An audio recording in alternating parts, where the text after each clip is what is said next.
இன்னைக்கு குட்டான என்ன குக் பண்ணுறாங்கன்னு பார்க்கலாமா? இப்போ இதெல்லாம் வச்சு நம்மளோட ரெண்டாவது தம்பி எந்தோ குக் பண்ண போகிறான். நான் என்ன குக் பண்ணலான்னு கேட்குறான். வாங்க, என்னடா குக் பண்ண போகிற? இதோ ஓரியோ வச்சு ஓரியோ கேக் செய்ய போகிறேன். அப்படியா, சரி வாங்க எப்படி செய்யலான்னு பார்க்கலாம். இப்போ ஃபஸ்ட்டு ஸ்டெப் என்னடா? ஃபஸ்ட்டு பிஸ்கெட்டை பிச்சு பிஸ்கெட் தனியாக க்ரீம் தனியாக எடுத்துடலாம். சரி.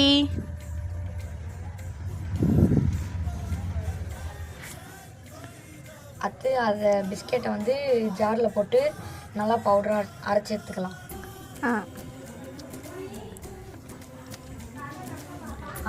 அதை ஒரு பவுலில் கொட்டிட்டு நம்ம காய்ச்சி வச்சுருக்க பால் அதை எடுத்து அந்த பிஸ்கெட் பவுடரோட போட்டு அந்த க்ரீமு எல்லாமே சேர்த்து நல்லா ஒரு மாவு மாதிரி ஆக்கிக்கணும்.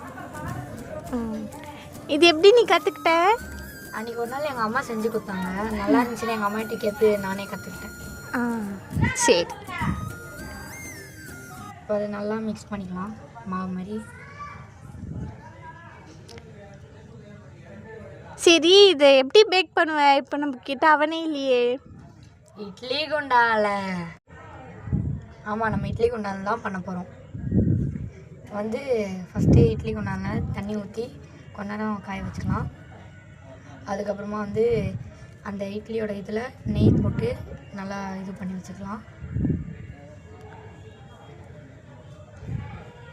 அடுத்து நம்ம மேக் பண்ணியிருக்க பேட்டரை அந்த ஒரு இதுலேயும் ஊற்றி இது பண்ணிக்கலாம். அடுத்து நம்ம கட் பண்ணி வச்சுருக்க டெய்ரி மில்க்கையும் அது உள்ளே வச்சு ஸ்டஃப் பண்ணிக்கலாம்.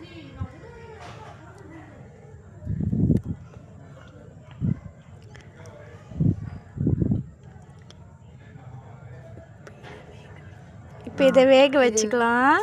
ஆமாம், இது ஒரு 10 மினிட்ஸ் வேகணும்.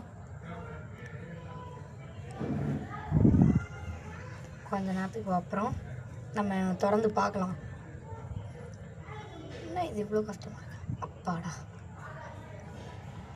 வாவ், சூப்பராக வந்திருக்குடா. ஆமாம் ஆமாம். இப்போ இதை நம்ம ஸ்பூனை வச்சு அழகாக இட்லி மாதிரியே எடுக்கலாம்.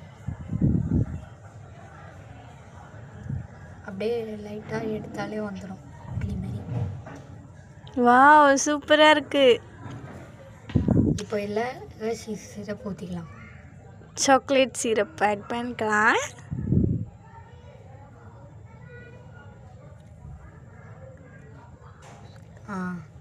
சரி, இப்போ வாங்க நம்ம இவ்வளோ கஷ்டப்பட்டு செஞ்சுருக்கோம், பிச்சு பார்க்கலாம் எப்படி வந்திருக்குன்னு.